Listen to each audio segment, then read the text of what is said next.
Let's talk about power. In this case, I am referring to social power, not electric power. Power, in the context of a society, can also take form of political power, civic power, and some other forms.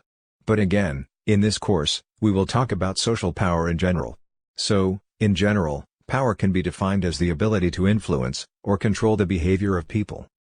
That implies that power is a prerequisite of influence. That's why it is so crucial to understand it. Because this is what leaders, and managers in general do all the time.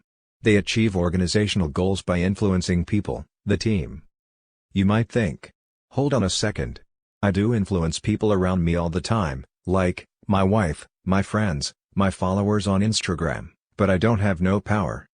Well, no. If this is what you think, then you are wrong. If you influence anybody, then you do have power, by definition. It's just that the power can reside in so many different things. Sometimes social power is purely emotional. For example, people want to be influenced by you, because they are somehow emotionally dependent on you. So, you have power. Sometimes, just because you know something better than your colleagues, your expertise, you have power to influence others. In broad sense, power can be understood as a flip side of dependency. I mean, power and dependency are inseparable. In any given relationship, say, between a leader and a team, a parent and a child, power on the one side exists only as long as dependency exists on the other side. The question is, where does the dependency, and therefore the power, come from? I will tell you about that in a few moments. Talking about where power comes from, or, what is power based on? The best of existing frameworks on this issue, is the framework of 5 sources of power, suggested by social psychologists John French, and Bertram Raven back in 1959. According to this framework, any power has to be based on one or several sources, among the following 5.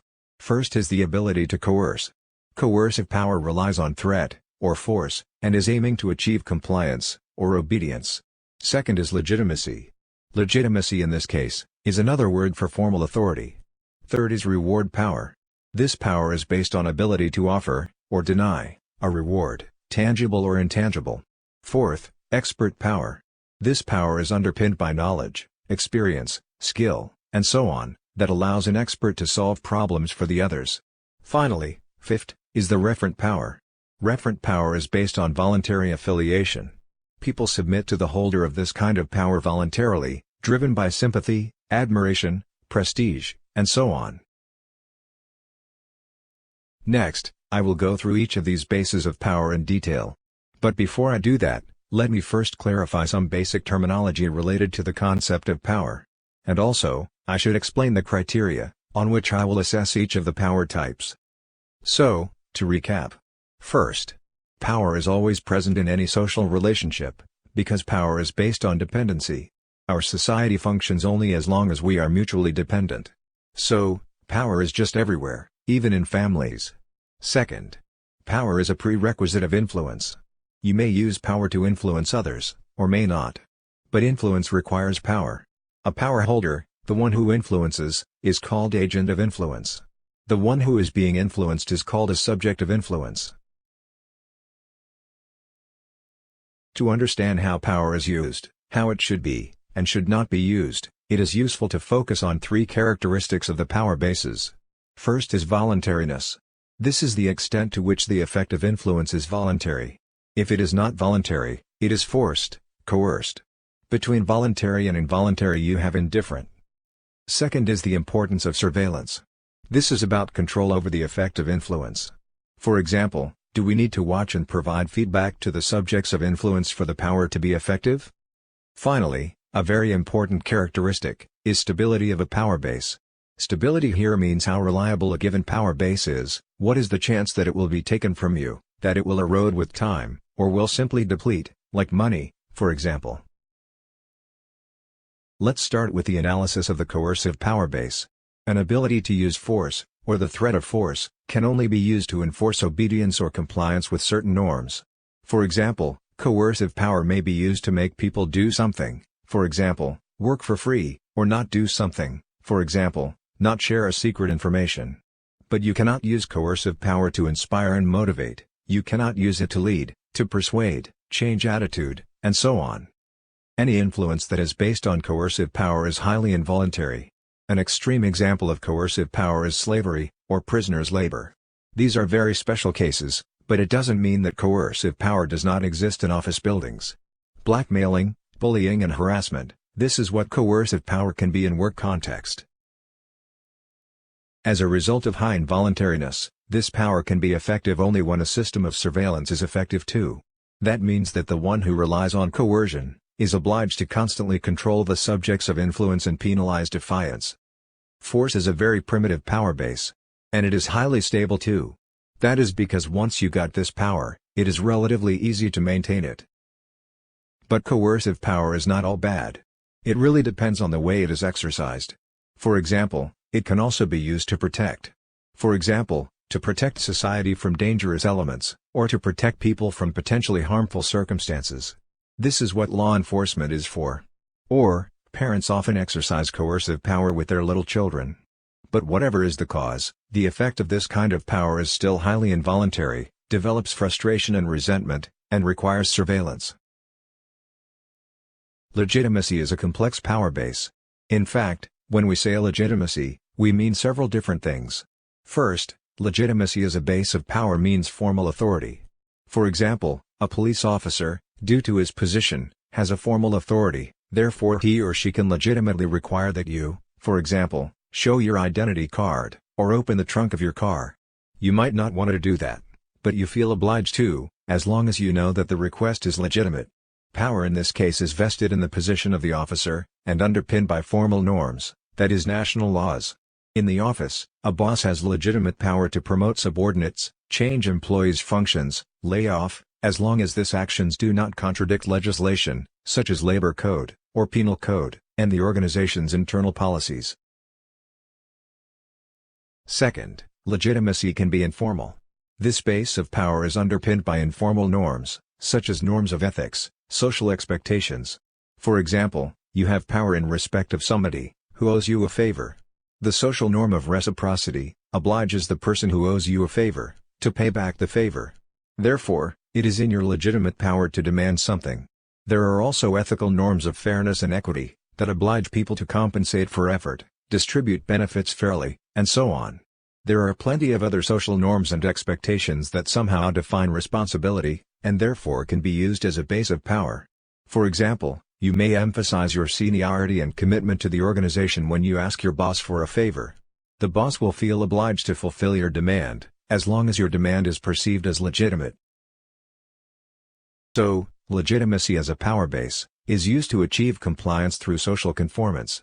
In other words, feeling of responsibility, willingness to conform, need to belong to society in general, or need to belong to a group, fear of social condemnation, fear to damage reputation, and so on. This is what makes this power base effective. In terms of voluntariness, the influence based on legitimacy is either neutral, that is neither voluntary nor involuntary. That means that people perform what's expected from them, and perceive it as just normal. Or, it is negative, when subjects resent against authority, disagree with the demand, question legitimacy. Importance of surveillance is rather high. But not as high as in the case of coercive power. Nevertheless, both formal norms, and informal norms, require social control to be effective. If there is no audience, nobody to condemn, no risk for reputation, or no risk of penalty, people are less likely to submit to authority. On the other hand, social norms, both formal and informal, are pretty stable. So is legitimacy as a base of power. Next goes reward power. Reward power is used to motivate for action. Not force, not oblige, but to motivate. Specifically, what is motivating in this case, is the expectancy of a reward. You may offer a reward for accepting the influence, or you may withhold a reward for not accepting an influence. For instance, you can promise a bonus for good performance, in this case you use positive reward power. Or, you may deprive an employee of a bonus, a pay raise, or promotion, in case of unsatisfactory performance. In this case you use negative reward power.